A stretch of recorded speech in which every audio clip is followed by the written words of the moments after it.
Have you ever struggled to be more disciplined? You know you got that paper due next week, but you don't do anything all week even though you know it's coming? Or you set up a brand new habit that you're so excited about that you know can improve your life, your relationships, or your work, but you don't stick to it? Or you started that workout routine and you got really pumped up, fired up into it. You lost a couple pounds, but then 3 weeks later it was gone. And what did you blame? You blamed your discipline. You said, I wish I was more disciplined and everything would be great. The reality is it's true. Discipline is one of the most important things we can develop in our lives, because without that ability to be sort of self-reliant and willful to get things done on a continual basis, we never get that great amount of momentum and progress towards what we really want. And I bet there's a lot of areas of your life that could really benefit from being more disciplined, whether you're eating healthier or working out more often, or being more disciplined about doing your art on a consistent basis, or contributing, or even being more disciplined about just speaking up for yourself when you know that you should.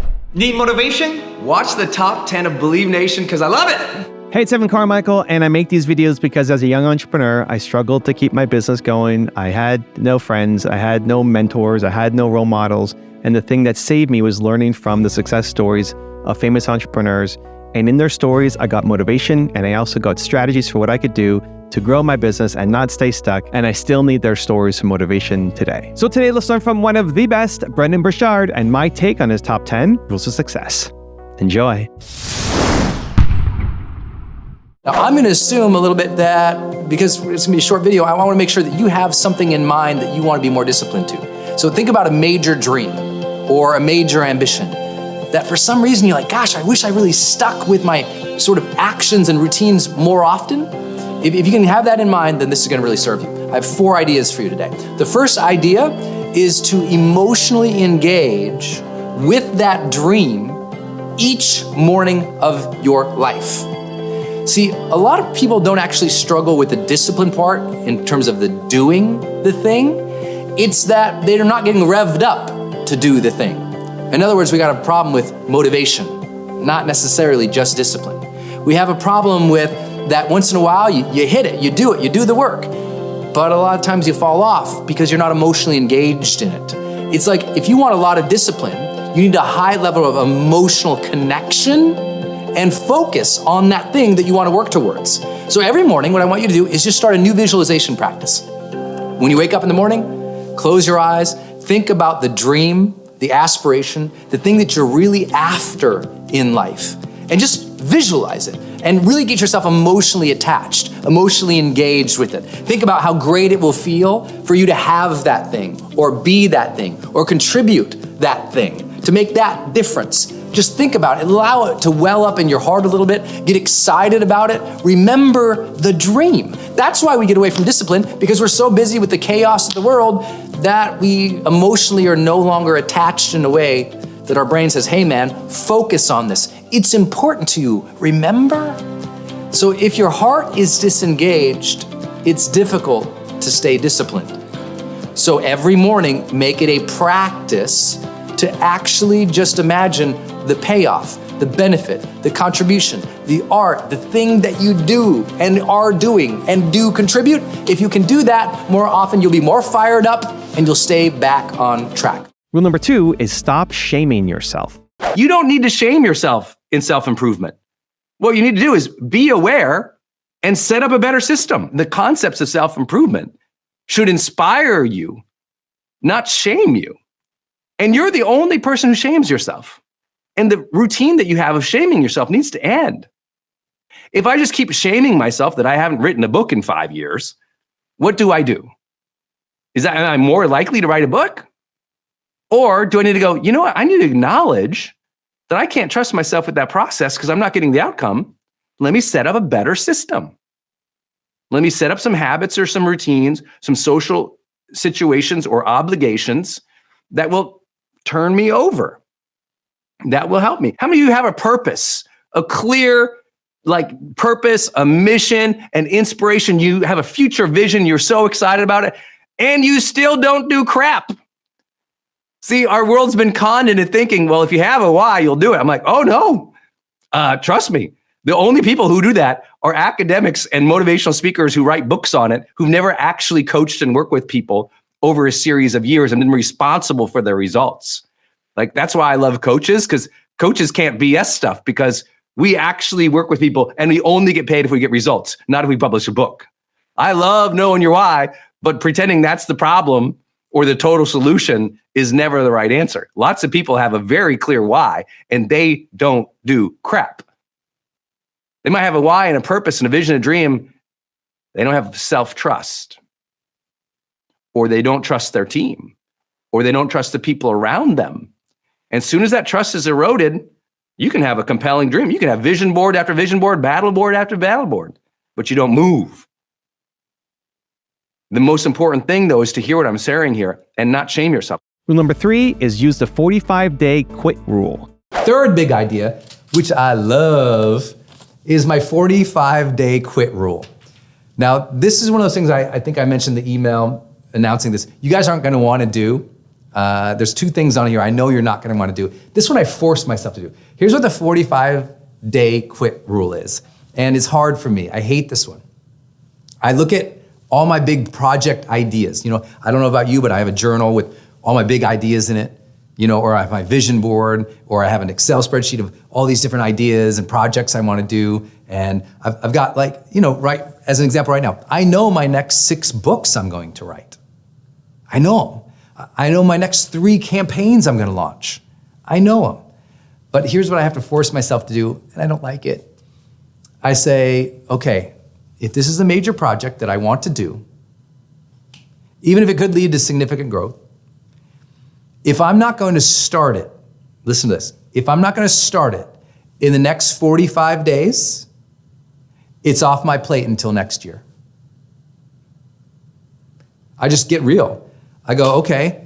And I'm like, okay, well, if I'm not gonna start on this thing by the early fall, I'm not gonna do it. And I literally just take it from my journal, in my little bucket of things I wanna do this year, and I put it out, and I feel so mentally relieved. A lot of people have a lot of anxiety about the number of projects they have on their plate that they really want to do. And so what ends up happening is that anxiety leads to a lot of procrastination. That anxiety leads to a lot of poor prioritization because there's so much to do. They're like, oh my God, there's so much to do here, so I won't do any of it. Ever had that? Have you ever found yourself in front of Netflix going, oh my God, I have so much to do, but I just watched the 4th video in the 3rd season. Has that ever happened? You have so much to do, and that's the problem. You have so much to do that you haven't prioritized what you are going to do, so you don't do anything. So what I do is this time of year, I look at all those things that are on my plate, and I get honest. Which ones am I gonna start in the next 45 days? And if I'm not gonna start in the next 45 days, now it's not even on my mental concern. It's not even on my dashboard. No anxiety there. No, oh my God, I still gotta get that one in. Nope, it's gone. Rule number 4 is master your calendar. Subtract, simplify, systemize. I'm sure you've heard this type of concept before. It's going through your calendar and removing things. To become more time efficient and enjoy your life, you need to remove some things. Like subtracting for me, as an example, I got rid of networking events and that weren't learning events. You know, things are just like, hey, let's all gather and network around cocktails. I was like, that's done. I ended that in my 20s. I was like, that was taking so much of my time in my 20s. And it was cool because, yeah, I'd meet some people, but it wasn't moving me forward towards my goals. I love meeting people, but then I found out the best place to network is actually at personal development type conferences or business type conferences, places where it's like intentional based learning, because I want to get around learners because learners are achievers. And so it's like, that's what I'm gonna do. I'm gonna get rid of all those random meetups that just make me tired and drain me from energy. I'm gonna get in learning environments where I'm amplified. So I subtracted those types. What are you subtracting? Some of you are subtracting drama. I love it. Netflix. I love it. Social media. I love it. Some of you are subtracting. This is so good, by the way. I love a lot. Excessive office trainings or meetings This is super good. What else? More social plans. Yep, good. I think that's so important. You know, putting limits on lots of different structures. You got to know what you need to subtract. It's really important. The other thing is to simplify. There aren't that many things you need to be doing. You feel like there are, but probably only 3 or 5 of them actually move the needle. And as soon as you identify those, in high performance habits, it's called prolific quality output. And so we're always looking like, what is the things that we need to do? And there's probably only a couple of them that actually move the needle the most. Pay attention to those. Simplify, simplify, simplify. I always tell people too, you want better time management, simplify all the things you want of life. You know, like this setup is so simple for me to run. There's a light here, a camera there. My laptop is here. You can actually see. There it is. Okay.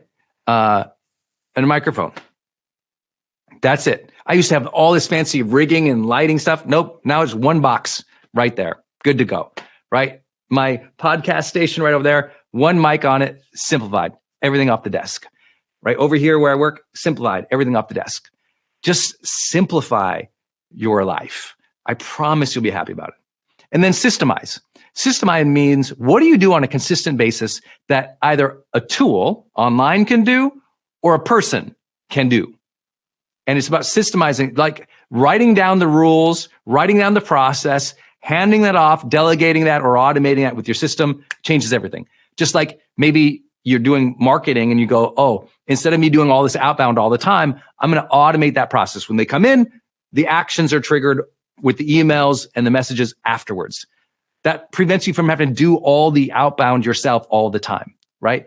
It's like you have to go, what's the goal? Well, the goal is to get more clients. Okay, my goal is to get more clients, but I don't have the time to talk to everybody.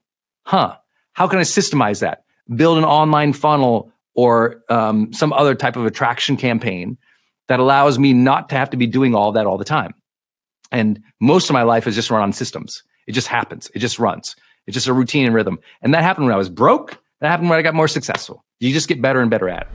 Also, to make sure you're actually taking action after watching this video, I've designed a special free worksheet just for this video. The worksheet will highlight all of the lessons learned in this video, as well as pull out our 3 favorite learnings and quotes that will inspire you to actually do something. The worksheet will also give you space to write down what your key takeaways are and your specific plan of action to make sure you're getting results. If you want the worksheet designed specifically for this video, absolutely for free, there's a link in the description below. Go click on it and start building the momentum in your life and your business. I'll see you there. Rule number 5 is find your drive. A lot of people don't change or engage personal development because they don't have drive. That reason, that why, but they don't have hunger for excellence and contribution. That's what drive really is. Some people think drive is just the connection to why. Lots of people have a why. They got their kids, but they don't have drive, real hunger for excellence and service. That mastery mindset that wants to build and grow and serve others, that pulls them out of those funky days. We got to reconnect to those things.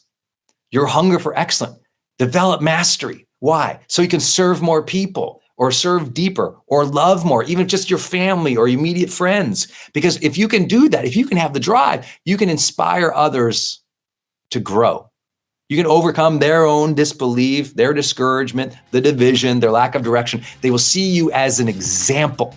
And that, if anything, if that's all we could be for others, what a well-lived life. To be an example for others of what's possible. Rule number 6 is always be consistent.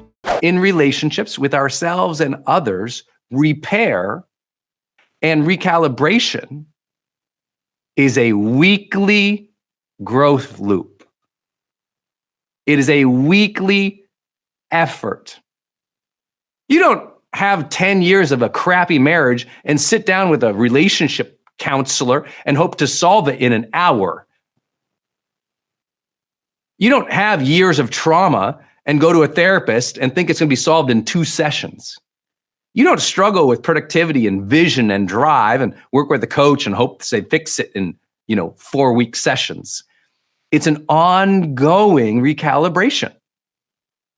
Repair, trust requires that consistency. It just does in every relationship. It's why I'm always sharing with you, like in your relationships, you have to sit down on a Sunday or a weekend somewhere and talk about what you just experienced as a week and talk about what's coming up in this week, where you'll need help, what you really think, feel, desire, and need, and have that talking out every week. Because the more that you don't, the more this division starts happening and you didn't even know it. And one day you wake up next to a stranger, you go, I don't even know what you think, feel, need, or desire. Well, they didn't change in a dime. They changed over time, but there's no discussion. So it's a shock to you. It's a shock to them. Rule number 7 is improve your mental health. Brendon, how do I deal with self-hate? Whoa, what a great question, right? Because be honest, how many of you have ever you're discouraged because somewhere inside there's something about yourself you don't like, or maybe even you resent or you despise, you're angry about? Anyone ever been there before? And it just kind of gets in the way of your creativity because maybe you've done something or someone said something and you internalize it into such a self-criticism that self-criticism became recurrent. And that self-criticism got into a loop in such a way you don't like yourself. Or maybe something failed. You tried to do something, you looked silly, or you got shamed by it, someone said something mean. And because you're in that space, you can't create in flow. Your spontaneity is no good anymore. Your excitement to do anything is no good anymore. And maybe it never really was fully because something happened to you before. And I think that is something to always be working on. I know the opposite people will say is, self-love. It's hard to go from self-hate to self-love in a Zoom call. So I encourage you who struggle with this, get some assistance, get a therapist, get a coach. But often what has to happen in that bridge between self-hate and self-love is a big session of forgiveness, a big session of resetting expectations, and a big session of realigning to get yourself into integrity, where your words and your actions and your momentum matches the person you want to be. So we'll talk about some of that today, because I think that's the bridge. When you need to go from self-hate to self-love, we've got to get in a place of forgiveness, resetting some expectations, and realigning to some integrity. And until we do that, I think it's hard to be in that state of personal freedom where you really can give and serve at your best. And I don't say that in a preachy way. I think that's a hard journey. And we've all been there. Sometimes it's, big things and sometimes it's little things. Rule number 8 is learn to forgive. You have to forgive others. I really believe that when there is self-hate, that we have to start somewhere with forgiveness. It doesn't mean we approve it. It just means we're deciding to let go of its emotional talons in us. We're not going to carry it anymore. That however we felt made sense. That was the feeling. I'm not taking that away. What I'm saying is now, today, as conscious adults who want to move in a new direction, let's make that decision not to carry that around and hate ourselves, because if we hate ourselves, we cannot fully express ourselves. If we cannot fully express ourselves, there's no way we will find a larger and larger audience. We can't scale it. The audience will feel that we're still trapped there. And just as you don't trust yourself because of self-hate, they'll pick up on something. It's hard to trust you. Your job is to find your emotional freedom. When you find emotional freedom, your audience grows. They trust you more. They want to watch you. They want to be with you. And I'll tell you what, if somebody did something to you, it sounds so crazy to say to forgive them, but part of maturity will be doing that. It doesn't mean you need to call them and forgive them. It means you need to recognize that they're human and they made a tragic and a terrible mistake. And they were tragically and terribly conditioned or trained or hurt along the way that they would hurt someone else, because hurt people hurt people. And there's probably a chain there somewhere that you might not be aware of that goes back, that caused their actions, or mental trauma or disorder that caused their actions. And it doesn't mean to make it right. It just means that today, forgiveness means you're going to forgive that connection between you and that person so you can be free today. You don't have to forgive even the action. You don't have to forgive their intentions, because maybe they were bad. But the string that's holding your story and their story today, cut that with forgiveness. That string that is holding your story and their story, that past, you got to cut that string and find your own emotional freedom by forgiving the situation even. Rule number 9 is align with your dreams. Alignment is everything. If you read High Performance Habits, that story in there of that incredibly successful woman, realizing that achievement wasn't her problem. Alignment was.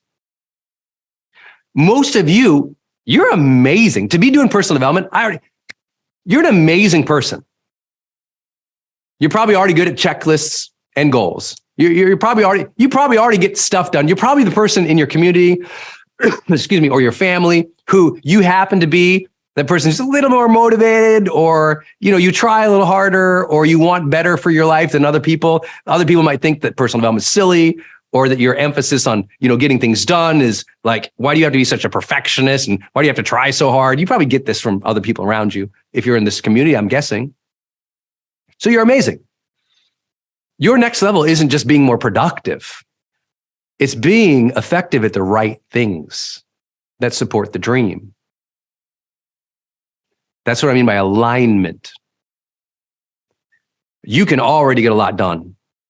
The issue is removing the things that are not bringing value or progress towards the dream experience. It's about really analyzing my time, energy, resources, money, efforts, sanity, or am I applying those things in alignment with the dream? Or am I aligning to lots of other actions and other people's obligations? It's such a breakthrough. It's like and this is so easy. I'm not trying to be doing a session here with so philosophical with you. If I came into your house and we just look at your calendar for the next 6 months, it's either going to show there's alignment towards something you're trying to experience and create, give, manifest in your life, or it's blank, or it's filled with a bunch of blocks of time for things that don't bring you joy or creativity or fulfillment or connection or growth. And I don't mean just your 9-to-5s. I mean just life, right? We are either planning to live and build the dream life, or we're just going through emotions. That's the stuff of alignment. And rule number 10, the last one before some very special bonus clips, is take that first step. People always say that. I don't know where to start. You know what? My marriage is a disaster. I don't know where to start. Brendon, my health is a disaster. I don't know where to start. My career sucks. I don't know where to start. And so what they do is they say, well, I don't know where to start. Seems overwhelming. I'll just stay here. Even if here is misery.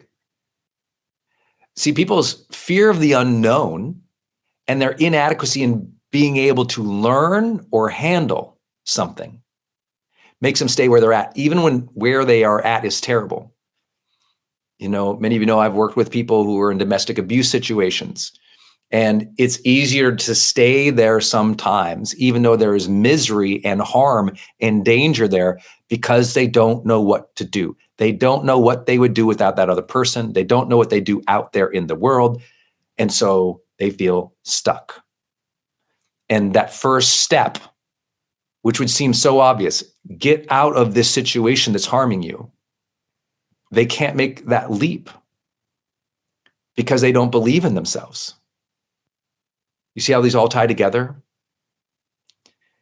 Even though they have the direction, get out of house and be safe. Disbelief is killing that progress. Yeah, but I'm unworthy. I guess I deserve this. I can't handle life out there. I don't know how to do it. I don't know where to start. I wouldn't know how to get a job. I wouldn't know what to do next. And when people don't progress because they don't know what to do, we definitely need inspiration. We need volunteers. We need support. We need, free content. We need a kind neighbor. We need better programs that help them realize you can take that first step. You can take that first step. And please realize that knowing the first step, you already got it. Everyone else, I don't know what to do. I'm like, what's one thing you could do? What's the first obvious thing you could do? And that's all they have to do. You don't have to know every step. You just need to know the next right action of integrity and health for yourself. Do that, right? People don't begin a diet program because they go, oh my God, a program. I'm like, what's the first thing you could do? I guess I could throw out the chips. Throw out the chips. I don't mean to be too heavy today. The simplest, elegant, first right action of integrity and health for yourself. Do that. Do that.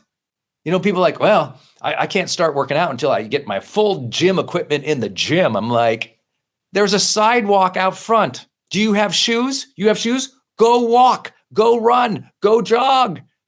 Simple. Get in motion. The habit that I have is building my life for lifestyle. I know not everyone likes the phrase lifestyle entrepreneur or a lifestyle business, but I thought from day one, I'm like, why would I not have a good lifestyle? And what does that mean to me? And I'm continually revisiting that as a habit. Like, what does a good lifestyle mean? Well, it means different things for people. Some people, that means that they just have control of their morning. Like me, I like to have my morning routines. That's a good lifestyle for me because my brain works that way. I'm happy that way. So I have a nice morning routine for myself. Some people, their lifestyle thing is, they just want to live in a certain place. For some people, it's how the house is arranged. For some people, it's how much money they earn. For some people, it's where they go and travel. For some people, it's just what they focus on each day, what their purpose is or their intent is. I don't know what yours is, but I know what mine is. And the habit of continually questioning, is this choice going to help or hurt my lifestyle?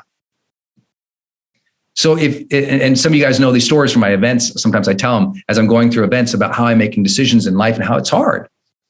Sometimes you have opportunities that seem so good, but, I teach this formula, how whatever deal or opportunity you're chasing or presented with, always check it against your mental sanity and your lifestyle preferences. Like if you knew how many deals I've turned down, you'd think I'm crazy. But I look at those, I got offered major network television shows. Huge shows by super famous producers and production companies. But I could see that would make a life that I didn't like. It was not the workload or the lifestyle that I wanted because I knew the top people. I knew what Oprah's schedule was, and I knew what Anderson Cooper's schedule was. And I knew what Dr. Phil's schedule was. And I was like, oh, I get that that's for them. That's not the lifestyle I like. I like too much. I like too much of my own time. And when you're a network, you're there at like 5 a.m. and it's like producer meetings, ratings meetings, show meetings, debrief meetings, planning the next day. And it's like, you're there from 5 a.m. till 10 o'clock at night, if you're lucky. And I was like, I can't do that. I like more time with family, friends, reading. And I like a lot of extra time during the day to wander around like a nutty professor, just thinking about stuff. That's not good. I can't do that one.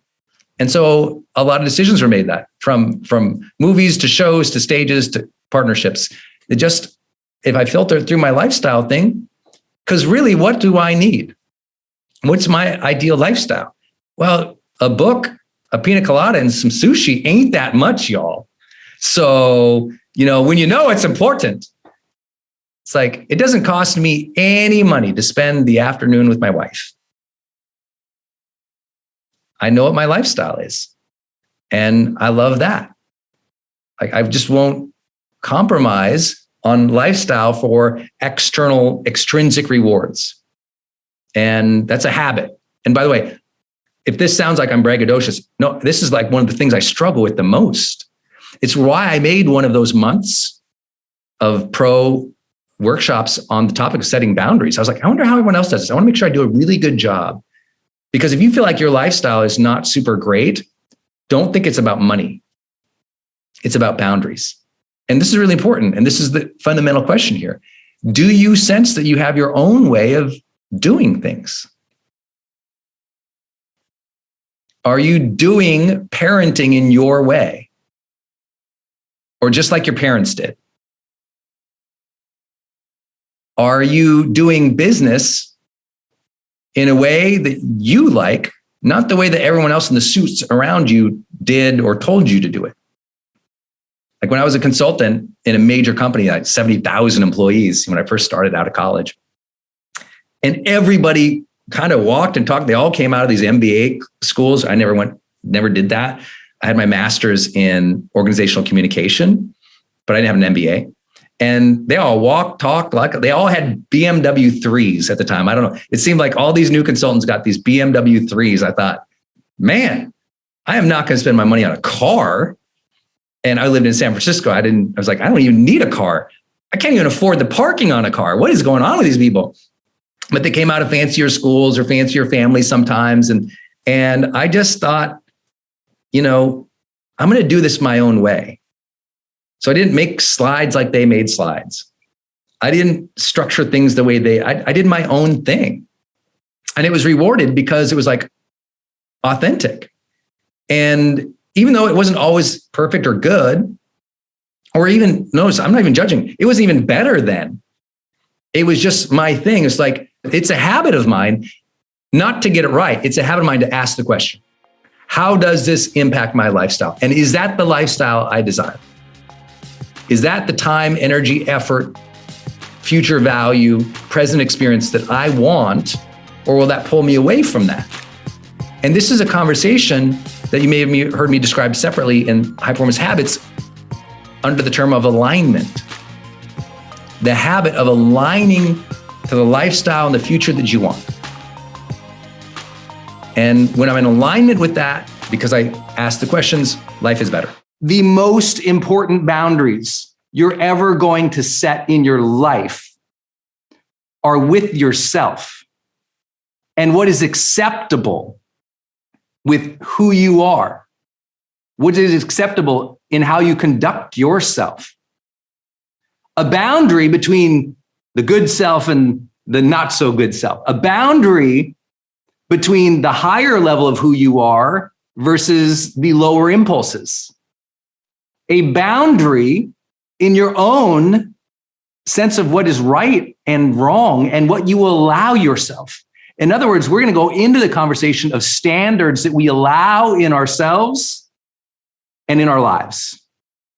And I think when you think about a boundary, not just something between you and another person, but in your own mindset about what is allowed or not allowed, I think this could be a game-changing conversation today. And I'm going to jump right into it because I don't want to speak conceptually for you here. So let me talk about some important boundaries in your life. I'll talk about 3 huge internal boundaries. Then we'll talk about the standards that we allow in our life that may be really hurting us or accelerating us. First one, I think you guys are going to love this. So you can grab a screen grab. I wish I was prettier with my fancy camera, but here we go. I think you're going to like this one. The boundary of the fake self versus the real self. Take that screen grab. You got to get this.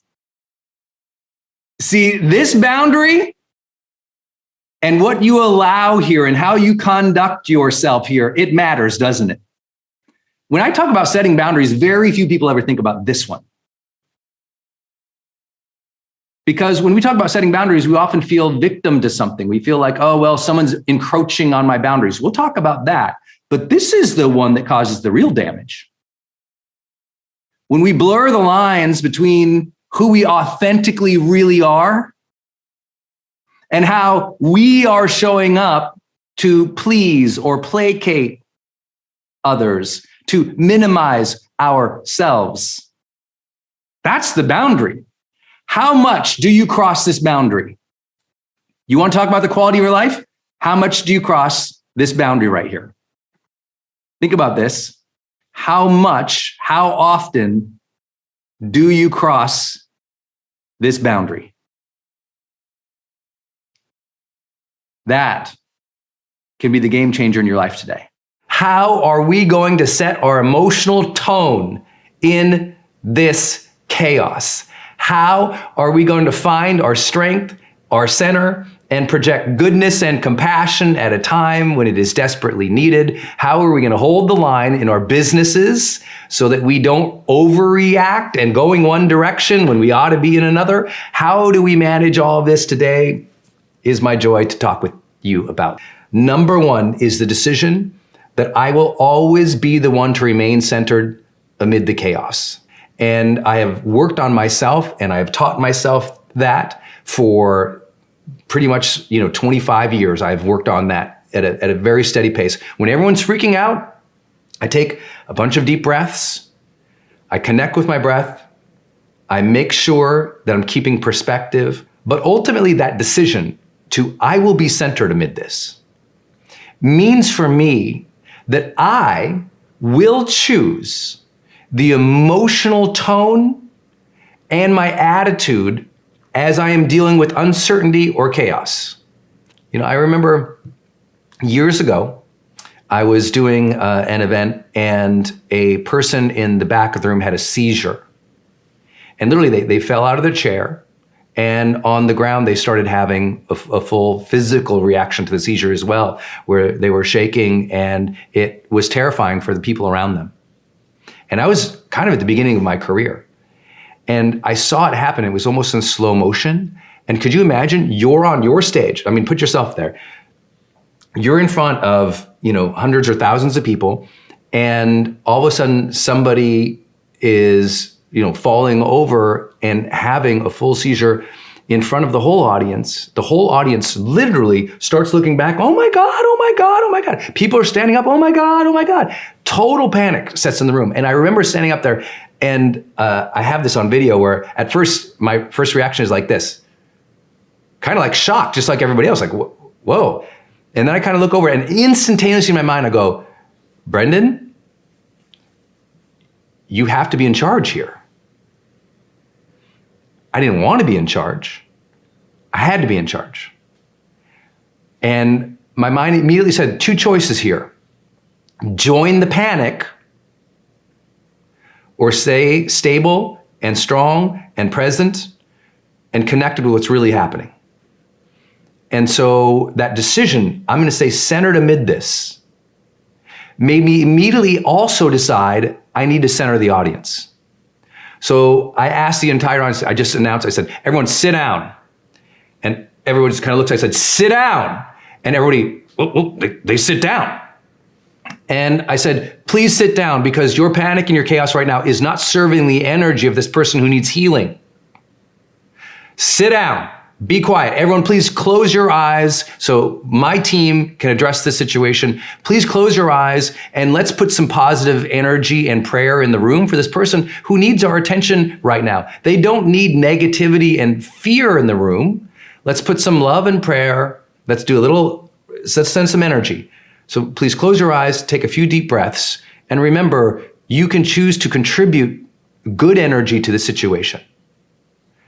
And so I had everyone close their eyes, take a few deep breaths, and meditate or send prayer back to this person as my team was clearing that row and getting to this person so that when the paramedics would arrive, that person could be removed. Now, here's the deal. I knew I had like 20 minutes, at least before we could get a paramedic probably at that spot in the seminar. And I thought, how am I gonna buy 20 minutes? People are gonna start freaking out. And I realized, no, if I set the emotional tenor in this room on purpose, and if I ask of others to find the best within themselves, if I ask of others to take a breath, if I ask of others to be responsible for the energy they are projecting into this space, if I ask of that, and if I demonstrate that, we'll make it through this moment.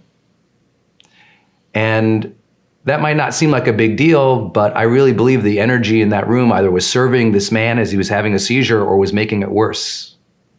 You know, imagine here he is having this unbelievable, stressful, life-threatening situation, and if all around him everybody is screaming in chaos, the body feels that, you know?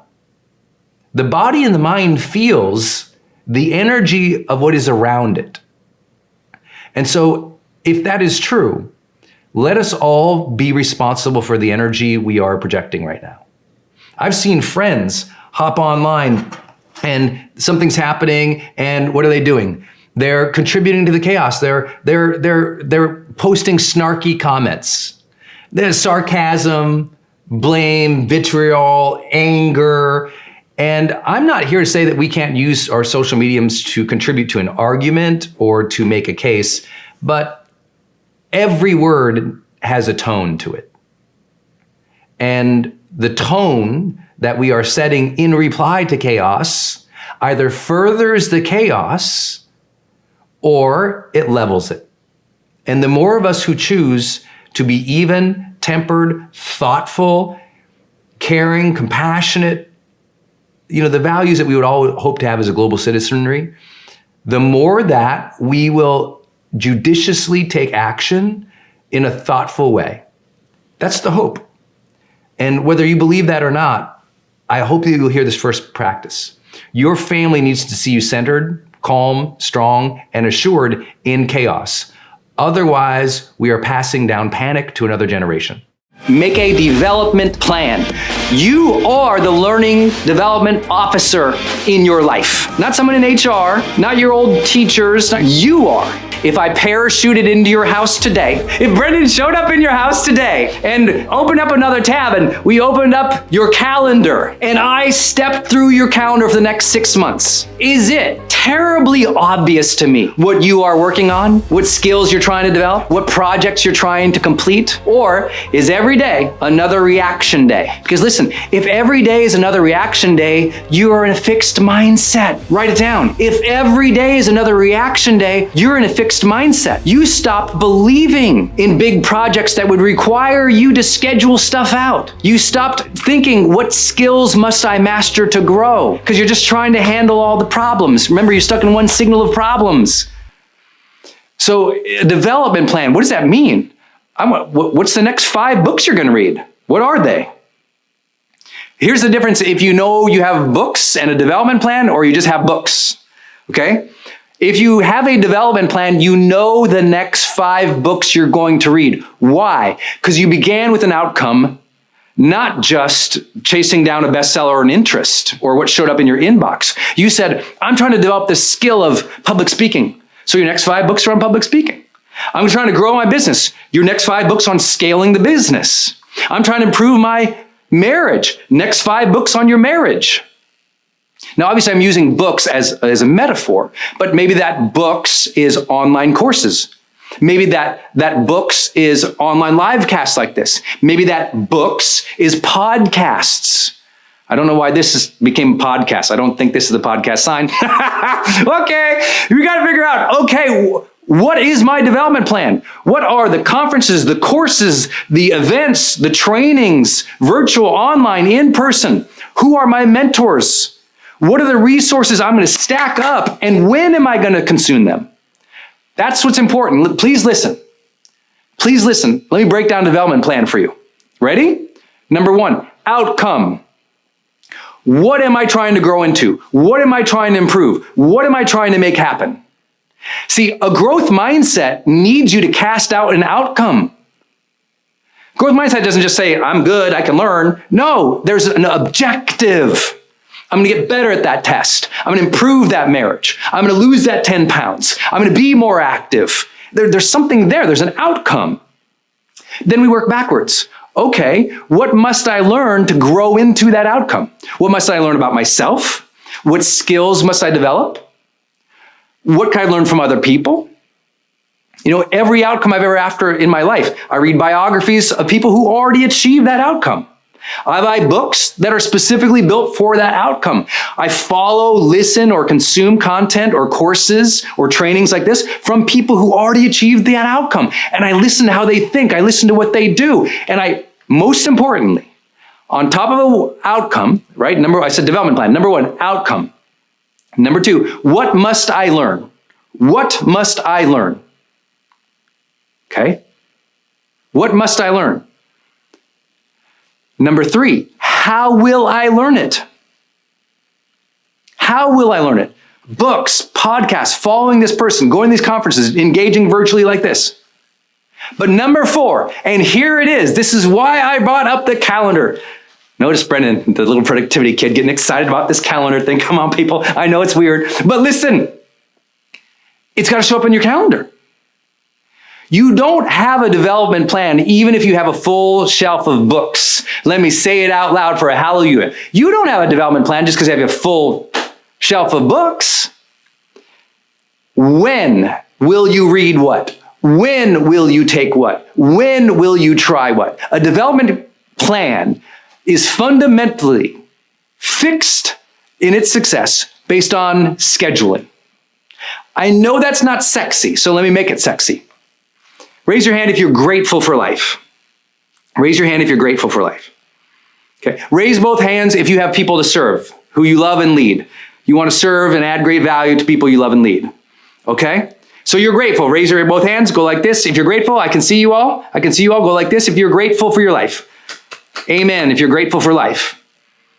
Okay. Here's the greatest breakthrough I ever had. If you are really grateful for life, if you have reverence for life, you really care about time management. If you believe life is precious, clearly you know it's also short. So now you deeply care about the time that you spend on things. And time becomes something that you are consistently managing towards, experiencing, living, setting up, so that life is valuable. Like if we're happy to be alive, we're like, God, thank you for this time I have on earth. Then notice that. God, thank you for this time I have on earth. Don't you think you'd ever go, use it well? You know what I'm saying? So you're not developing yourself if it's not in the calendar. You're hoping you grow. You can't keep hoping you grow. You must grow. How do you do that? It's in the schedule. Many people just don't succeed more because they never even found out where they're at. You know, it's like if you have a map and you don't know where you're at on the map, there's no way you can go to the destination. So where should you start? Tracking and measuring your habits over a period of time. Now, for a long time, I just used the High Performance Planner, and that helped me do it every single day. Now I use the Growth Day app because the high performance habits are in there. But these are habits like measuring every day whether or not I felt like I had clarity and I stayed focused, whether or not I had good energy habits, whether or not I was productive that day, whether or not I tried to be a role model or was influential that day, whether or not I did something outside my comfort zone and sought to be or live a bold or courageous life. It helps me measure my diet, exercise, or diet, movement, sleep, and mood as well. Those are what we do in Growth Day. It's in the app, it's technologically enabled, it's awesome, it's convenient. If you don't have that, then what I want you to do is just write it out on a card. How are you going to measure your habits every day? And what habits specifically? This is really critical. Please listen to this. Achieving long-term success, it's really clear that the science shows is not related to your personality trait, your astrological charts. Sorry, I'm not dismissing that. I'm just saying the science over a period of time It's not related to even your current income. It's not related to where you grew up. It's not related to your age. Long-term high performance, which is tied to external success, internal well-being, and positive relationships. Those three measures specifically we studied in 190 countries around the world with the High Performance Institute, University of Pennsylvania's Positive Psychology Department, and researchers from UC Santa Barbara. If you want long-term success, well-being, and positive relationships, what matters more than any other thing in the entire world is your habits, not your personality. So for those who are like, I can't succeed because I'm an introvert. Sorry, lots of extremely successful introverts. I can't do it because I'm an Enneagram 7, 4, 3, 2, 1. I'm like, sorry, does not matter for long-term success. They're not correlated. They're cool to learn. Those are what are like StrengthsFinder, cool to learn. Those are tools for self-awareness. They are not correlated with long-term actual performance. Difference between self-awareness and performance, right?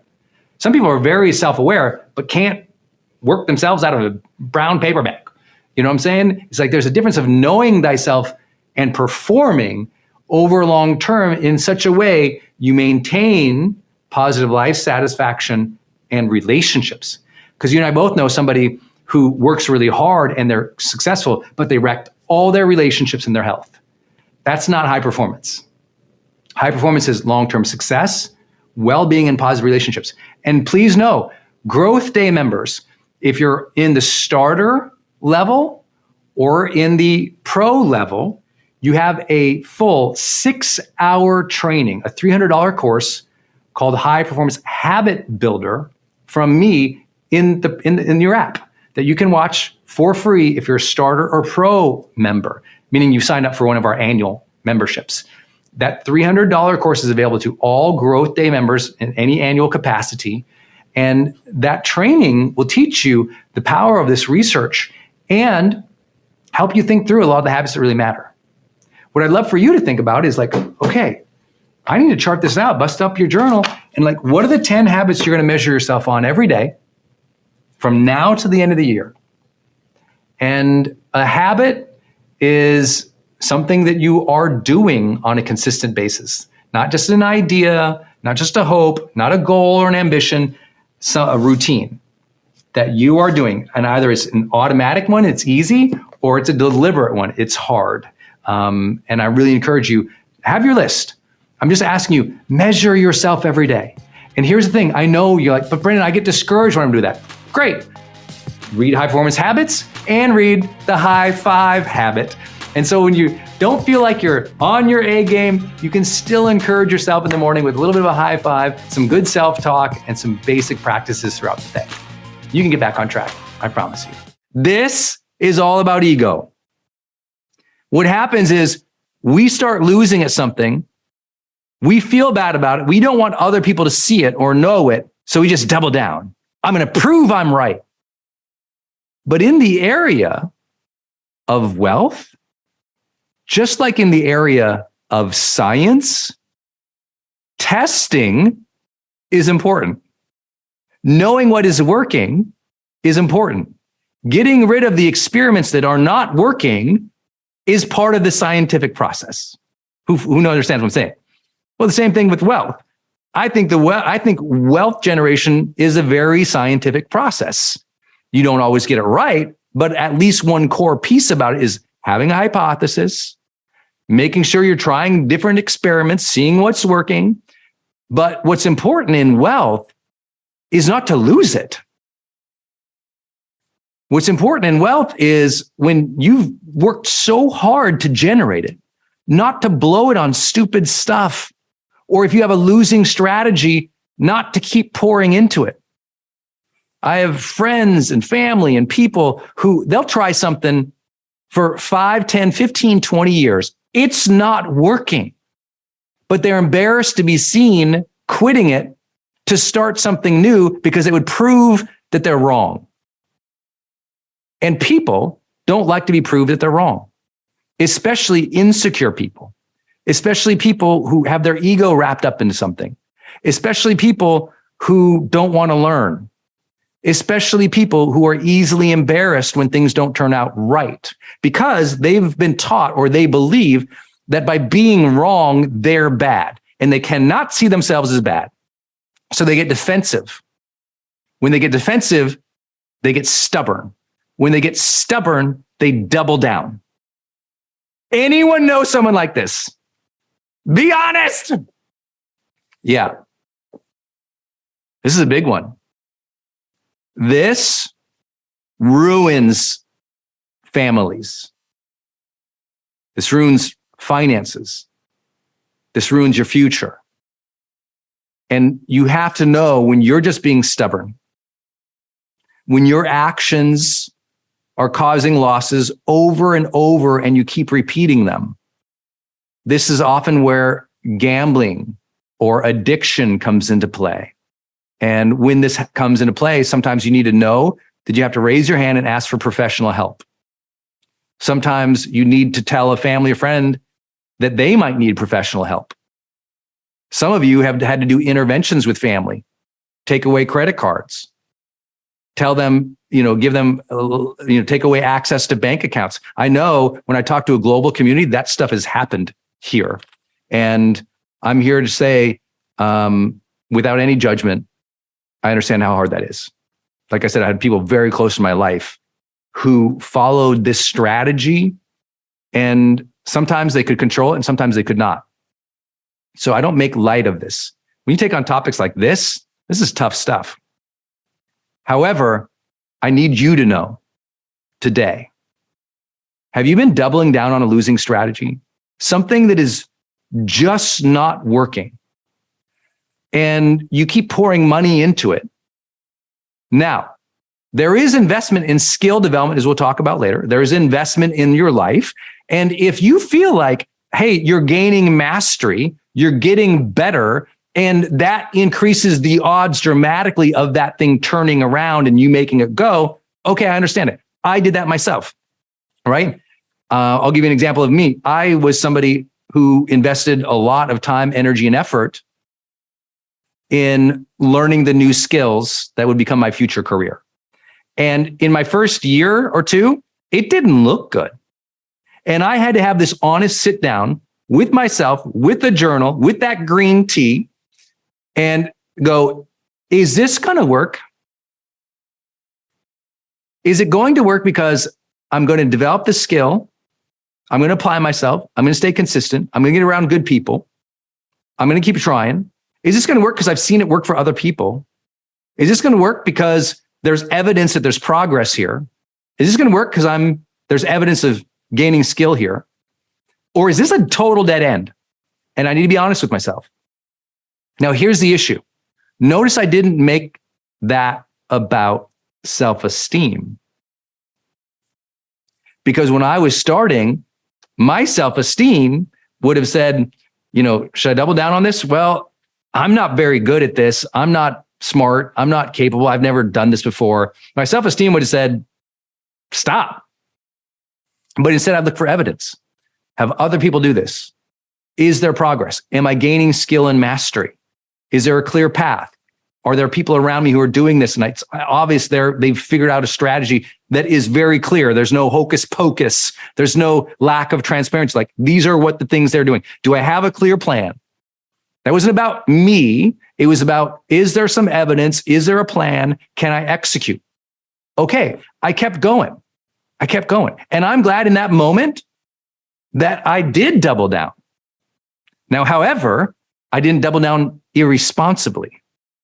Even though it wasn't going well, even though I felt like so many days were failure, there was evidence of a path. There was evidence of a peer group doing this. There was evidence of progress there. There was evidence eventually of, okay, this is working. Hey, look, people are opting in. People are buying the book. People are, signing me up. Okay, I can see this thing scaling.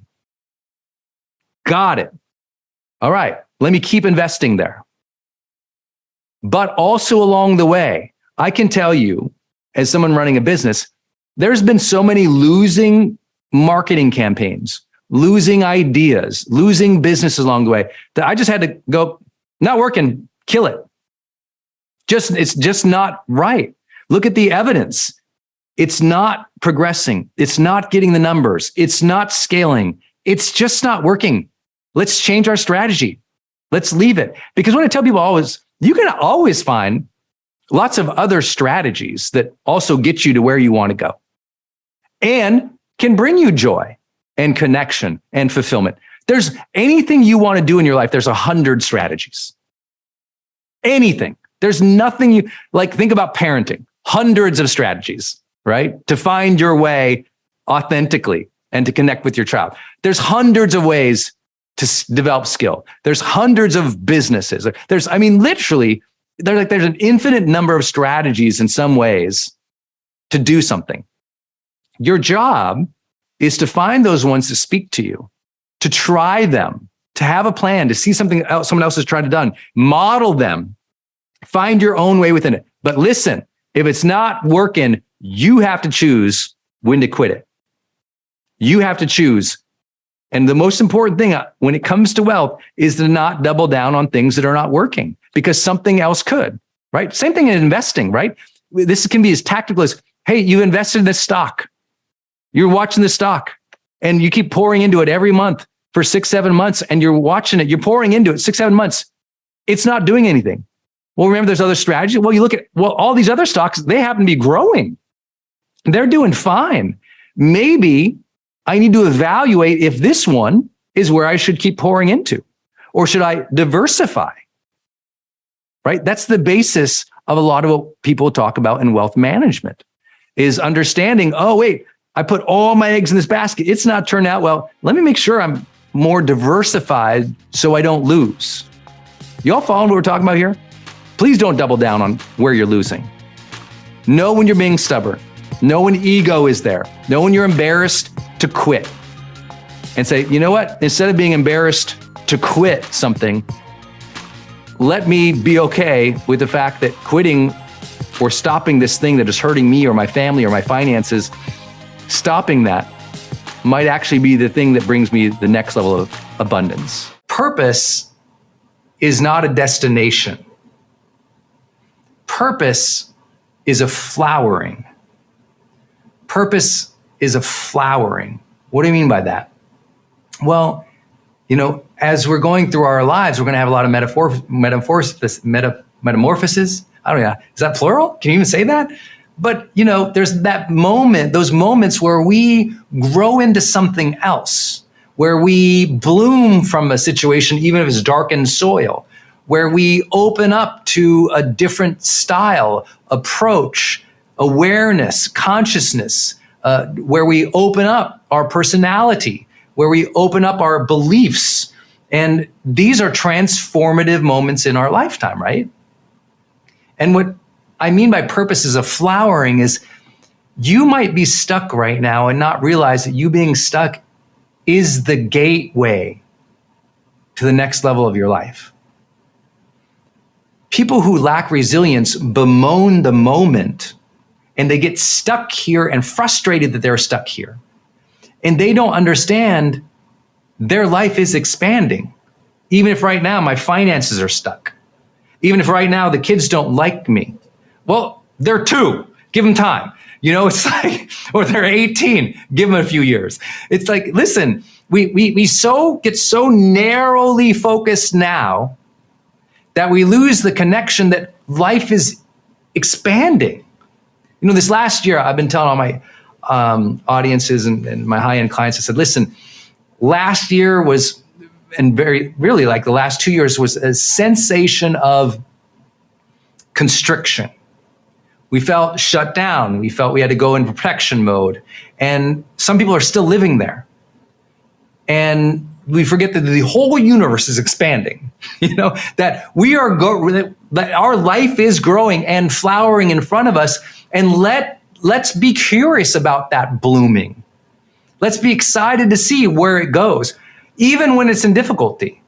I had a major brain injury in 2011, and I didn't know what my life was going to be like.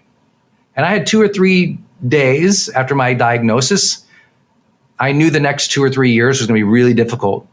with a traumatic brain injury, and I was scared. I was writing a book. My career was going big. I had all these responsibilities, and I was freaked out. And I just remember laying in bed and I thought, well, either this is a challenging moment that opens up your next level of being, Brendon, or this is a moment you quit. How are you going to look at it? You're going to quit because it's hard? We're going to say, maybe this very challenge was placed before me to make me better one day. Maybe I can't see that now. But maybe I'm supposed to grow into something more. I don't know what it is. But I have faith in that process. It's the same old tired metaphor that I know you know, but it is a beautiful metaphor from nature. When that caterpillar goes in that cocoon, there's that time of isolation, of darkness, of uncertainty of how things are going to turn out, of the difficulty of breaking free to that next level. But when that breaking free happens, it's like another being emerges, right? Another spirit, right? That metamorphosis is transformational. And that caterpillar is this light, dancing, ethereal, gorgeous butterfly. When before it was kind of this slimy little thing inching along, which had its own beauty and challenges. But at some point, nature had the impulse to say, go within. Take a minute. Take a minute. Meditate. Sit in stillness. And imagine what's next. Because we don't know when that cocoon will open out of our challenges, our difficulties. But if we are faithfully aware during those times, if we are faithful to this idea that our purpose, our future, it's flowering, that we will emerge lighter, better, if we have that trust in nature, in time, in God, in universe, in cosmos, in expansion, whatever your vibe is, when you can reconnect to that, you can get through the difficult moments. Because recognizing that life has challenge, struggle, suffering, difficulty, that's how I began this talk. We have to be aware of that. We have to acknowledge that. We have to be okay with that. And once we can say, yeah, sometimes life super sucks. It does. Guess what? That hurt, that pain, that struggle, that's an indicator light of now. That's not the roads ahead. I'm not going to drive my life because of that. It's that idea of like, well, let me look at it. Let me talk about it. Let me express about it. Let me journal about it. Let's shed some light on this difficulty here, because monsters fade with more light. Right. The darkness opens to light as we open up the door again versus closing our heart. Oh, right. You know what? I got to take care of my body and release some of this tension so that when that challenging moment comes up, I feel ready and loose and I'm not carrying all this hurt, pain, and stress. And we have to notice that we are blooming now, even when it's difficult, even when it's the hardest time, even when we don't feel good.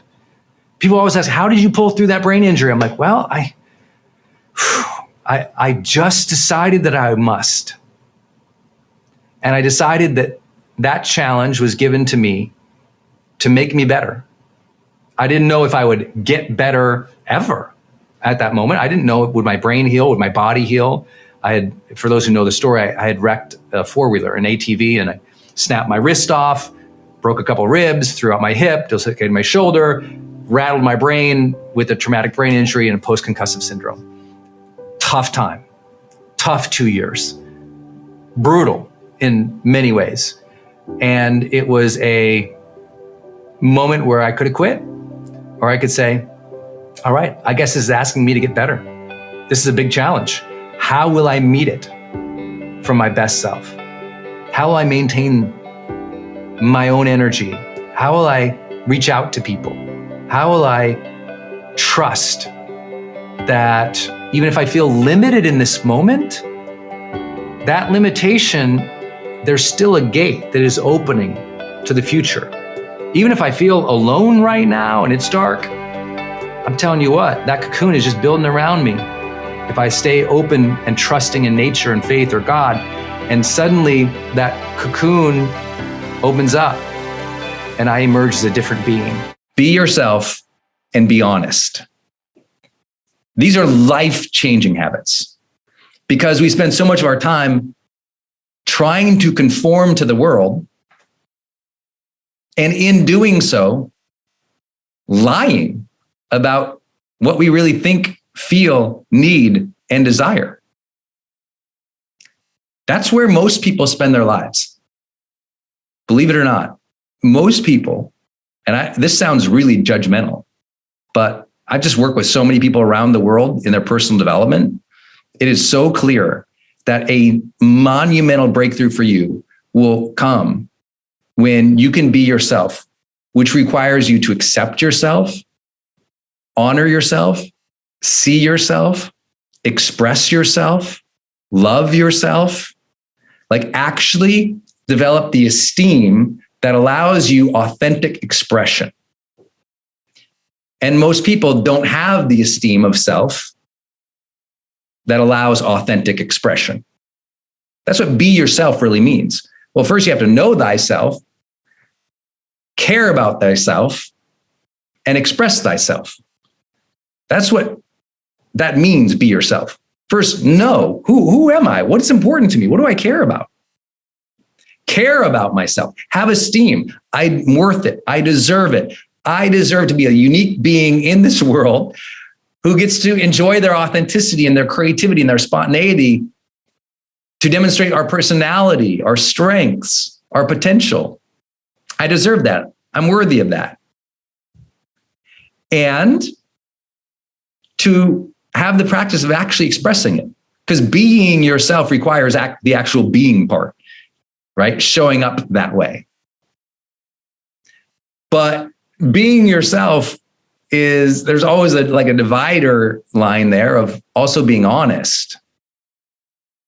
Because what we do is we compromise ourself to belong, to receive love, to be accepted. In our acts of seeking our social belonging and love, we tend to lie about who we are because we want to conform and be like others. See, we want to be like others to be accepted by others, which is not the same as being ourselves. Raise your hand if you follow that on a weird Wednesday. You know what I'm saying? So you hide what you perceive as your weirdness. You hide what you perceive as your inadequacy. You hide what you perceive as what you should be shameful about. And just as important, you hide or you leave unexpressed what you actually think or need or feel or have as goals, because those might not fit within the box of other people's demands or expectations. And gosh, if you don't fit within their box, they might not like you. This is, the socialization of the human being. This is what we all experience globally, worldwide, in every culture around the world, is this seeking beyond self of social acceptance and belonging that tends to compromise our own character. And until we do real conscious personal development work, we don't know that we're living in the cage of conformity. And this isn't to be, overly dramatic. We all compromise in some ways. We forget to set the boundary of what's truthful, what we really want to desire. We don't share our goals with enough people. Someone says, hey, can you take care of this? And you're like, oh yeah, I got you. And in your brain, you're like, oh shit, I can't do it. I don't know what I'm going to do. But you're a people pleaser. And people pleasers tend to compromise themselves the most. They tend to fail at being themselves the most. And because they're spending so much time placating and pleasing other people, they haven't seen themselves, honored themselves, expressed themselves in a long time. Their expressions of self is actually serving others. Y'all follow that? Their expression of self is actually serving the needs of others, which is different than expressing yourself. It's two very different things. Moms, you need time for you to do you, not just be servant to the family. Spouses and partners, you need time to do you, not just be in service only to the relationship. Leaders and companies, you need time to do you, not just be in meeting after meeting after meeting, helping everybody else out. Being ourself requires setting those types of boundaries. And I'll remind you, pro members, you got an entire masterclass of replays on this topic of setting boundaries from, 9 different, very diverse coaches with different life experiences. Full hour trainings on this topic for those who are the struggling people pleasers out there. Because, many of us have been like that. And at some point, your breakthrough is when you realize that. And this is not making anybody like, wow, Brendon, sure thinks little of us to say these things. I'm like, this is one of Oprah's greatest breakthroughs she ever had, was realizing she was a people pleaser and what it was costing her and her own happiness and uniqueness. So this is not like, oh, woe is us, we're all terrible. It's like, no, every human being goes through this. Again, it's the socialization of the human being. We just have to be conscious, aware of it as we grow older. So my point here is about the habit of being yourself and expressing yourself. You got to invest in your peer network. This means invest time, energy, effort around getting around other people who are successful, happy, joyous, good, positive, generous, giving, skillful. This is really, really undervalued today because we've become such a lonely and separated culture. This not only brings you back to life, when you are around other people who have high energy, want to give, want to serve, want to contribute, want to develop mastery, want to develop the people around them, life feels insane, so good, so positive. When you are around a bunch of people pulling you down, that's going to affect your mindset. That's going to affect how hard you try on things. That's going to affect your wealth. You got to invest in a peer network, time, energy, money, effort. When I was beginning, that meant I joined a bunch of free groups. I joined Kiwanis. I joined Rotary. I joined everything. Any free group, I'm there, man. Then some of these groups, they charge money. Okay, I got to pay money to be in part of these groups. Save some money, join the group. And that helped elevate my career. Other ones were just networking, just free. I'd go to conferences. I'd meet 10 people. I'd keep in obsessive contact with them every month. Okay, hey, we left the conference last month. How are you doing? What's working? What's not working? What do you need help with? And I'd keep in touch with everybody who was on this educational spiral up.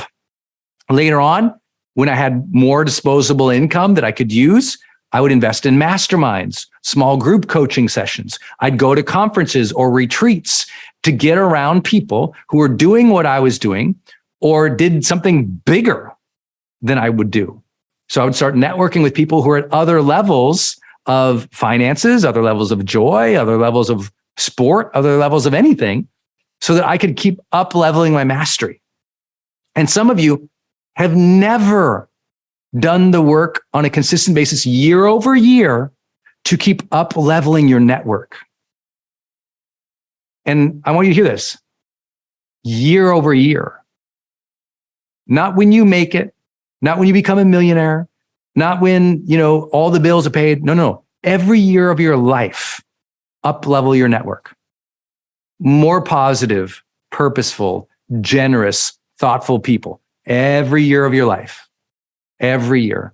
Sometimes in one part of our life, we moved into a new home that was just in a better community. And that better community was something that we felt like, okay, the folks who live here, they're experiencing life differently. Okay. Now, of course, did I meet happy people and unhappy people? Absolutely. But we knew that was a higher quality of community than where we had been or where we'd come from. So we just kept up leveling. But also for me, I'd go to every year, I go to new conferences, meet new people. Who's adding new value? Who's doing a new thing? Who's being generous? Who can I get around that energizes me? A lot of my motivation is also driven by seeing other people do amazing things. I'm like, wow, I didn't even know to aspire for that. I didn't even know we could do that. We've gone on a couple trips with other families where the way that they holiday, I was like, I never even thought about that. Never even entered my mind. Okay.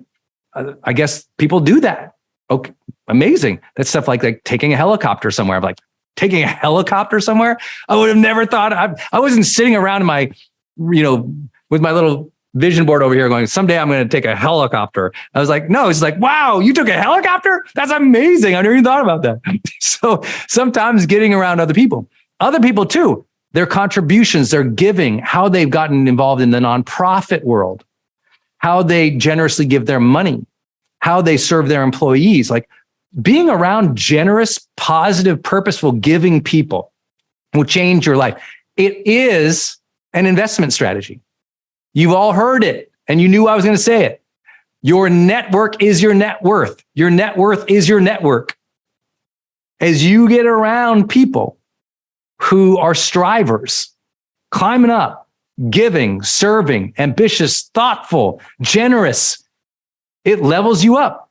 It levels you up, not only in your finances, in your feeling of life, in your sense of motivation or drive, in your example of productivity, in your examples of courage, in your examples of mastery, in your examples of servant leadership. Every year, it's your job to up-level your network. And I'm telling you, when you do, the finances take care of themselves over a period of time. And if you think I'm being facetious, I'm not. One of the biggest breakthroughs in my life was I invested to go to a conference. And at that conference, I heard that a bunch of people who were really successful there, they were going to the bar. Now, at this stage of my life, I didn't drink. And I heard that they're going to the bar. I was like, okay. So I was like, I'm going to invest in myself tonight. I'm going to go network. I went there. I started chatting with these people and eventually, just became friends with these people. And when I went to do one of my first big promotions, one of them supported me and promoted me.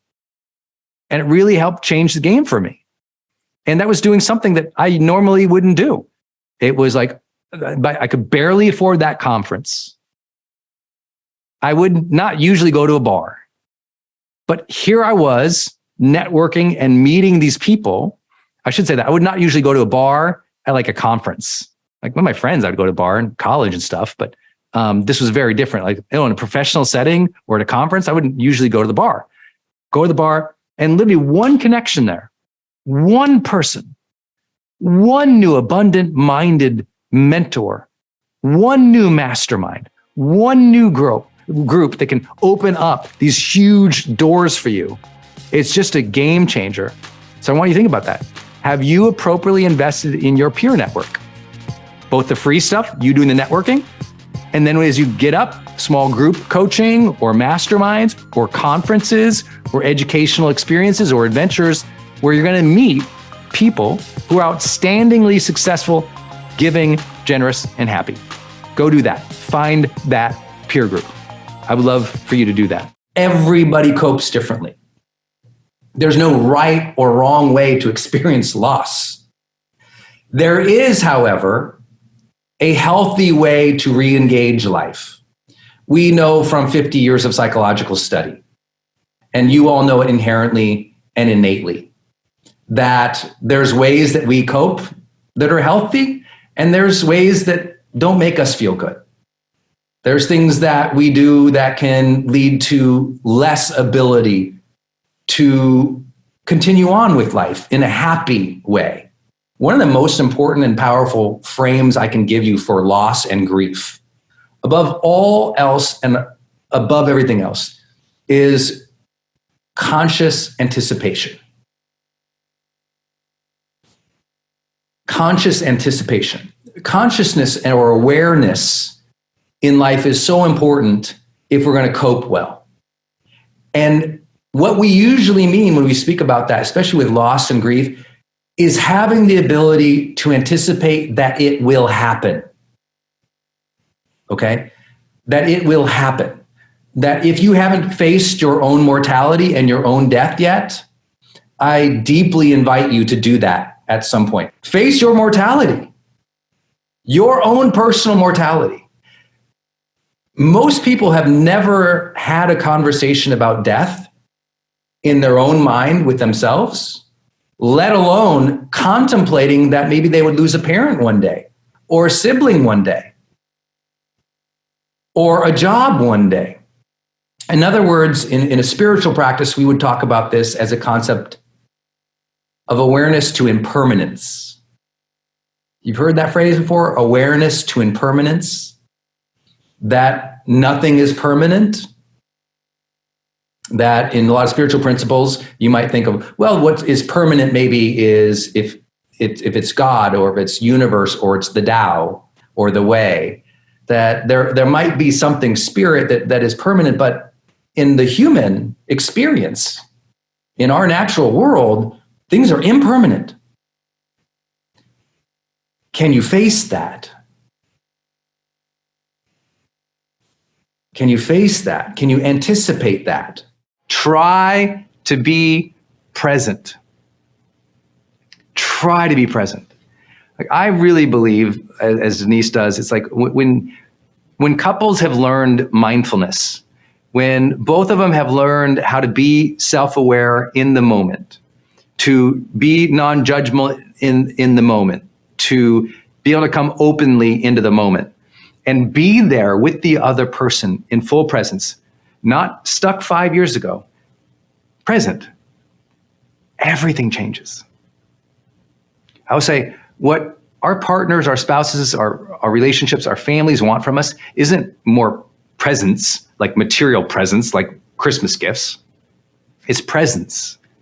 They want more sense that we are grounded right here with them, attentive to them, accepting of them, in the moment with them, not trapped in old stories, not angry about the stress or the freaking out about the worries of next week or next month's bills, but rather at dinner with them, in the moment with them, on the walk with them, living in the present with them.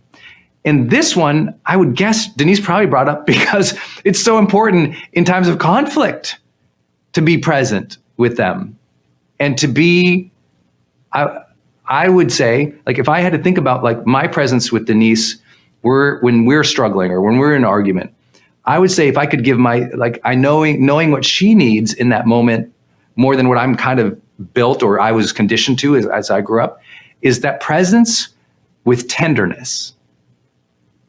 That presence with tenderness. I think that's what lacks in a conflict or a fight. It's like one person's so worked up and the tenderness isn't there. And I raise my hand, I got to work on that. That is one of those things. I grew up I don't know about some of you, I grew up in a super fast twitch, like very speed up to argue, very vocal, not, I didn't grow up around any passive aggressiveness or quiet silence and conflict and judgment. It was all verbal and very physical. I grew up in a place where there was a lot of physicality, a lot, from the neighbors, the friends, the teachers. I mean, I grew up in a place where the principal could swat you with a wooden paddle. Like, literally, you got in trouble, you got beat by a wooden paddle by the principal. Like, I grew up so like crazy like that. And so my mind, until I was probably about 25, was conditioned for that. And I recognized in a relationship when I was 25, how quickly I got angered and wanted to storm out or scream or holler, or my ego had trapped up, but I was also just angry. I was an angry young man. I worked a decade really hard in personal development to let go of my anger that came from just how I grew up. I had to let go of that and let go of that. Not be perfect, just get a little better every day at it. But that means I was also conditioned that way. And I have to go, okay, that's a weakness of mine. And where does that come out? Usually for me, that will come out in an argument, right? If we're just not seeing something, I just feel it. I feel it literally come up. I feel the emotion of it. It just can be triggered. And what do I have to do? I've got to try to be present. That's why I love her language to this morning. I was like, oh, that's so good. I underlined try like 7 times. Just try. Put the effort back into being present with your partner or spouse, even in conflict, but also in the beautiful times. Put your dang phone down. Be at dinner with them, right? When you're intimate together, don't be staring off at the wall thinking about something else. It's like, try to be passionate, intimate again. Like, bring your awareness, your physical body, your mindset to the moment with the other person. I tell people all the time, I go, imagine you just found out your beloved partner or spouse is going to be gone in 3 days. They got a terrible diagnosis. I promise you would be so tender with them and so present. Well, none of us know when those days are going to come. None of us know we're going to lose the person. And as I've been with people towards the end, couples, all they want is to hold each other and to be tender with each other.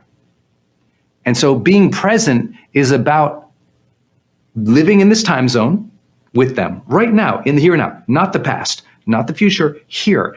But it's being attentive, tender, thoughtful, and energetically co-creating together. Because some people say presence is, it sounds like presence is just tenderness and boring. I'm like, no, presence is pop and vibe and like the thrill of it all too, right? That when you went on those first couple dates with that person, you were locked in.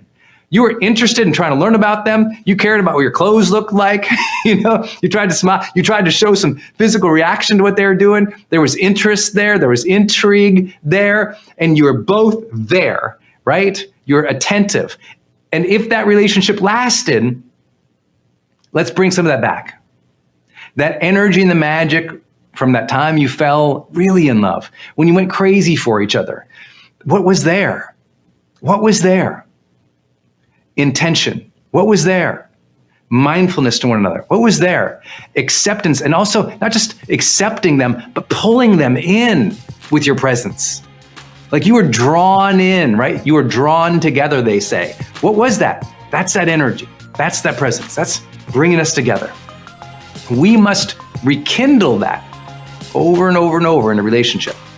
It begins with both of us finding presence. If I think of a habit that has changed my life more significantly than any tangible thing that we can all do, it's reading books. And specifically though, it is reading books of inspiring people, teams, businesses, and cultures. It's reading about Dr. Martin Luther King Jr. changed my life forever. Reading about Winston Churchill, Mother Teresa, reading about St. Francis of Assisi, reading about history and its great leaders in war and peacetime. Getting that perspective from other people and reading inspirational texts like self-help, psychology, philosophy has changed my life. If I have a question about why are people like this, I go read it. Why do people feel shame? That's weird. Go read a book on shame. How do people deal with grief? I don't know. I was reading books on grief when I was in my teenage years, and I didn't have anything to grieve about yet. I was always curious about the human condition and inspiring people. I loved reading about, Dale Carnegie's books on how to win friends and influence people. I am a result of the personal development, self-help, psychology, book industries. I would go to bookstores and I would stand in that self-improvement or that psychology or philosophy aisle for hours reading those books and getting those books. I would go to libraries for hours. I spent so much time in my teens, 20s and 30s reading. It led to the ability to have the perspective to coach people the way that I'm able to coach people. People from all walks of life, different cultures, different backgrounds, I can understand, or at least in some way empathize with their history, their experiences. Even if I haven't had their lived experiences, I've read enough about history or culture to understand the people that I'm trying to serve. And most importantly, human nature, not just that culture, that background, that ethnicity, but rather human nature. And it's given me the ability, you can give me any topic in human nature and say, Brendon, I want you to do a 5-hour class on this. And I'm like, when you want to start, 20 minutes? I'm good to go. And some of you have seen it on stage before. I'll go 9 hours without any notes at all, because I've made this my life study. How many of you have ever been in a conversation, in a conflict, and you were just trying to be thoughtful and try to be calm, and the person you were dealing with was not respectful? All right. Yeah, I'm sure a lot of hands raised here in the Zoom, at least as we're doing this. It's very, very frustrating. And soon as we lose respect in the conversation process, all is fair game in war. And so it's a very challenging thing. We have to go into conflict situations, but adopt this philosophy overall. I'm going to treat people with kindness and respect, even if they don't treat you that way. For those who don't know my background a little bit, this is a topic I really love because, if you don't know, my master's degree was in communication studies, and I focus mostly on leadership communication. And in that process, though, I got to do a lot of mediation, and including peer mediation. So I was mediating, students in college having conflicts. I was mediating, professors and students, administrators and professors, local community members and administrators. Like, my job was literally 2 people come in a room, they are in conflict, they cannot resolve it, they've already tried, they do not like each other, and here they are. I even did some court referred mediation, which in like a divorce case, they'd bring in the couple and I'd have to work with them. And mind you, I'm in my early 20s. And it was such a great training ground. I mean, for 2 years, I just got to see how terribly disrespectful people can be toward each other, even when they both want to solve it. And a big part of mediation was teaching people in advance of a conversation that this process, we were going to keep respectful, that the expectation was that this is going to be a respectful conversation, because otherwise we couldn't solve it. And they already usually knew that. I've done a lot of coaching, as you know, over the last 15 years. I'm a certified high performance coach. And over these 15 years doing it full time every single week, a lot of times I'm dealing with conflict situations and couples, or conflict situations between co-founders. And soon as it devolves into disrespect, it is 10 times harder to pull it back. It is so much more difficult. And so you'll hear me talk about how you can maintain that respectful stance with your partner or the person you're having conflict with, but also know that the expectation has to be had in advance of the conversation. Sometimes you react in the heat of the moment without stepping back and setting the frame for the conversation. As simple as, if you feel hooked or triggered, saying, could we talk about this in like 30 minutes in a much more calm way? I just need to go reset. And coming back with the expectation and the conversation. Let's try this again. I want to be more respectful with you. I know that we love and care for each other, or I know that we need to work together, or I know that it hasn't been easy. So let's try this again. Let's try to do this with kindness and care for another, and we can solve this together. I know we can. A simple reset into the frame of respect can change the outcome as well. When we enter conflicts, it's so often we get so myopic. We take things personally and we just want to win. So we want to just crush and trounce the other person and debate them and make them look dumb because our ego wants to be right.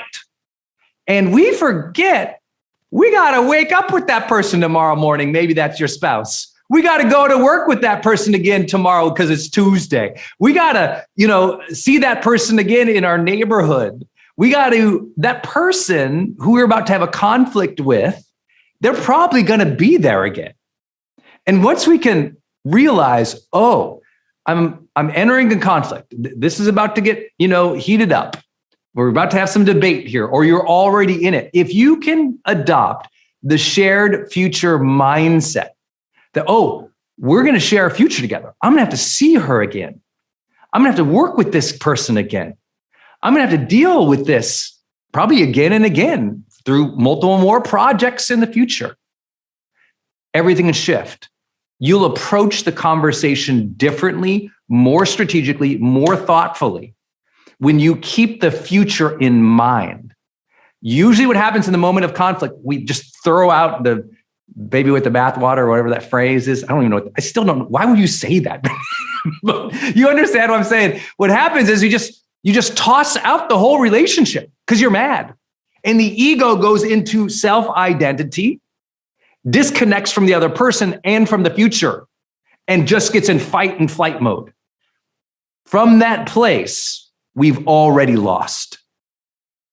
So deciding and determining we're going to have a shared future mindset is important.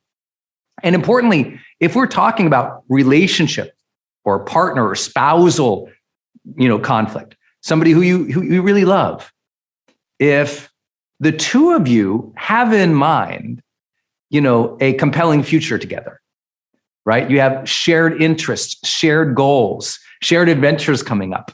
If you can always ground your relationships in the reality that you're building something together, if that pre-exists, then moving into a conflict, you're more likely to resolve it more quickly and amicably, right? Research shows even just having a couple have a conversation about something they're interested in doing or something good coming up in their future before having them talk out a difficulty makes that difficulty or that conversation of conflict so much more smooth, so much more short, so much less accusatory. It changes everything. Grounding ourselves in the future, I think is important. Starting off the bat with relationships, thinking, I'll work with this person again. I'll see this person again. I'll care about this person again. It can change everything. It can really shift everything. And many of us, and I was this way probably all the way throughout high school even, I never, and this is the second problem of friendships, I never made the deliberate choice to have remarkable friendships. I kind of ended up with friends. Anyone know what I'm talking about? Who's like ended up with friends? Well, if you kind of just like ended up with like this person, it was kind of, my friend, one of my buddies he goes, I don't want no rando friends. And it was like random. Now I love random. I love the universe. I love God. I love coincidence. Listen, I read the Celestine prophecy. People are glowing out there for me. I believe in that coincidence stuff. But I can also share with you, like if you just allow randomness in your life all the time, you'll always feel a sense of mediocrity too. We have to stretch. We have to choose our life. And to choose our life, we have to be deliberate and go, what kind of life do I want? I would like you to learn to architect your ideal friendships. And can you get all of them? And will all your friendships be perfect? I'm not that guy. I'm not here to promise everything's gonna be sweet and perfect and peaches in life. I am here to suggest, though, that if you haven't deliberately chosen the types of friendships that you want, that's a problem, especially if you're an adult, right? And that's the thing is, we're not encouraged to do that. Think about how much time people were feeding your ears with the idea you had to be really thoughtful about the career you choose. How many of you ever had more people tell you more times about be so thoughtful about the school you choose, the career you choose, but no one ever said as much, be very thoughtful about the friends and the friendships that you build. And that's why we have a lot of high achieving people who are lonely their whole life. Well, think about your career. What are you going to be one day? Very rarely, what's the type of social network you're going to build around you? What's the type of friendships you're going to architect? What are you going to be proud of in terms of your friends in the future? What do you want your friends to achieve? What do you want your friends to experience in life? Not just what they give you, but what are you going to give out too? What kind of friendship do you want to create and experience? How do you want your friends to actually interact with one another? Have you ever thought about that? We spend so much time, if you're a parent and you have 2 kids, you're so worried about how they interact, right? I know people who've never even thought, how do I want my friends to interact? I mean, they might think, you know what, we shouldn't put them in a room at a party because they have this history, that background, but very few people are like, I'm gonna actually teach my friends how to be friends with one another. Now, I know some of you might be like, this guy sounds like a control freak. I'm like, I am, but I'm a happy one. You know what I'm saying? I think this is such an important area to architect. Most friends have never talked about how to be friends. They just go, you want to go to lunch? They go to lunch. They talk about the weather, the waiter, the food, what's going on. They leave. And there's no architecting. There's no, I think of like social systems are things that can be shaped. You all think like at work, right? How much we talk about at work, building a culture. More books and more people have spent time on this conversation of building culture at work and never the culture of a friendship. Monsters fade with light. And sometimes, you know, we forget that and we hold so much from our past in our mind that we're not even free in the moment because we're scared. You know, I always tell the story, if you've ever been to my seminars, I often tell the story of when I was like 12 or 13 years old. I had gone and shut out the lights in the house, went to bed, and was just getting comfortable in bed and happened to look around my room. And in the closet, there was a figure in the closet. And it scared me. Like, it was like someone in my closet. It was like a terror. I had to pull up the sheet as if, you know, the sheet is going to protect me from the axe murderer, you know, not so good. But I pulled up the sheet and I was mortified. And I just sat there and I was just like, I felt all these fears and all these thoughts went through my head and it was just terrible. And finally I was like, just laying there and I was like, I realized how ridiculous it was because if it is an axe murderer, here I am just not going to do anything. And I willed myself to throw off the covers, go turn on the light, and then attack this thing, right? And of course, what I see, turn on the light, go to the closet. It's my baseball cap, my winter jacket, hanging just at the right angle with the right shadows. There's no monster there. I had made up something bigger in my mind than what was actually there. Mental resilience is often about the truth of light being shed on things, sometimes facing it, sometimes finally talking about it, finally sharing about it, finally sitting down with it and looking at what it is. Sometimes it's getting perspective on something. But that mental resilience comes from perspective, going, oh, I thought this thing was big and scary and awful and traumatic and going to be forever. And then mental resilience goes, oh, when I turn the light on it, I recognize, yeah, it wasn't good, but there it is. It's not as big and scary as I thought it was. Or, hey, let me shed some light on it and have a conversation with people, bring out this hurt and share this thing with people. Because you know who becomes really resilient? Communicative people. People who open up their heart, open up their mouth, share with others their experience and their struggles, because often it's talking through those challenges, demons, villains, monsters, whatever metaphor you want to use. It's in discussion that we other people talk about it and like, that thing's not so scary. And in processing it, I'm understanding my feelings more. Again, this is just why I think it's so important. Most people have never had these tools and they've never summoned the courage to talk about things. But the people I follow on online, as an example, the influencers who really inspire me, they're often like, here's what I'm going through. They're sharing their struggles, and not as an act to get more likes or followers, but because we know in expression, we discover emotion.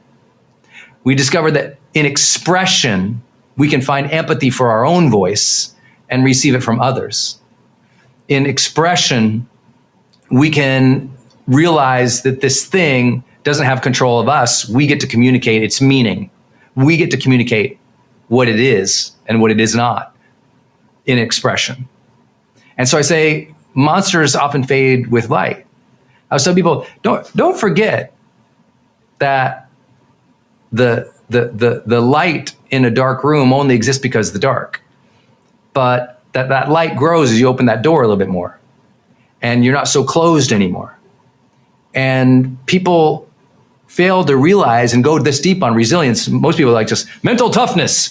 And I'm like, yeah, how about we start with, instead of mental toughness, we start with emotional openness. Because if we start with emotional openness, when we open that door a little bit to our truth, to our real thoughts, our real feelings, our real desires, our real needs, when we open the door just a little bit more, that light comes in a little bit more. And the more open we learn to be emotionally, mentally, spiritually, the more we tend to notice the light of the world. When we close down and shut within, and we obsess about and stay static, frozen about the monsters, that's a long, dark night of the soul. So I want to remind you, you can open up again. That might be the first next right step for you, to open, to express, to share. Even if that just means you sit down with your own journal and acknowledge it and write it down. This doesn't mean you need to go do Instagram posts. What it means is sometimes literally just writing about it can help you activate a different part of your mind, can help you gain control over it by giving it voice. These are skills, right? These are skills.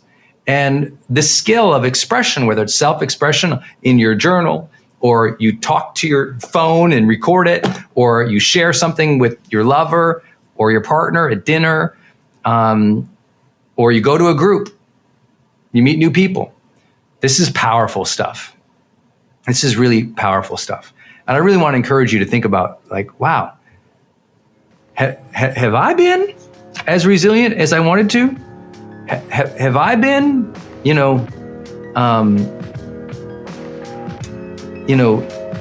stuck in a room thinking there's bigger monsters out there? Because another part of resilience is that perspective to realize that tomorrow that you're so scared about, it's a baseball cap and a jacket. It's a mental projection. We are the ones who build the vision of fear in the future. Because the future doesn't yet exist. Tomorrow is very much a blank page. And even if there are known challenges in the future, we still can't see the chapter after that. All we can do is show up each day, faithfully, ready, doing our best. And when we can do that over and over and over again, suddenly things aren't so scary. I don't think I'm ready for this. If you ever hear that in your brain, stop that. That is fear, that is insecurity, that is doubt, and you are above that. You are above that. You have passed that. You've gone so far beyond that. And you went beyond that years ago if you recognize your truth and your strength. Because to be here, you went beyond that years ago. But you haven't stepped fully into it. You passed the doubt a long time ago, but you're still letting it win some days. You pass the parts of you that says, let's go slow here. Let's be cautious here because, someone might make fun of me or it might not turn out well. Listen, you have so much ability to pivot like this. So why not go for big things?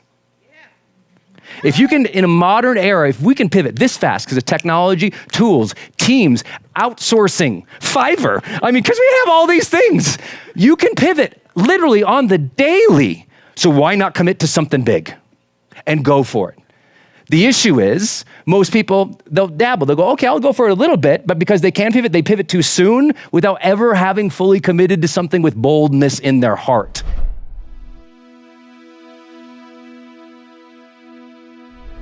Because you made it this far in a video, I want to celebrate you. Most people start and don't finish. Most people never actually follow through. Most people say they want something, but they don't ever do the work to actually get it. But you are different.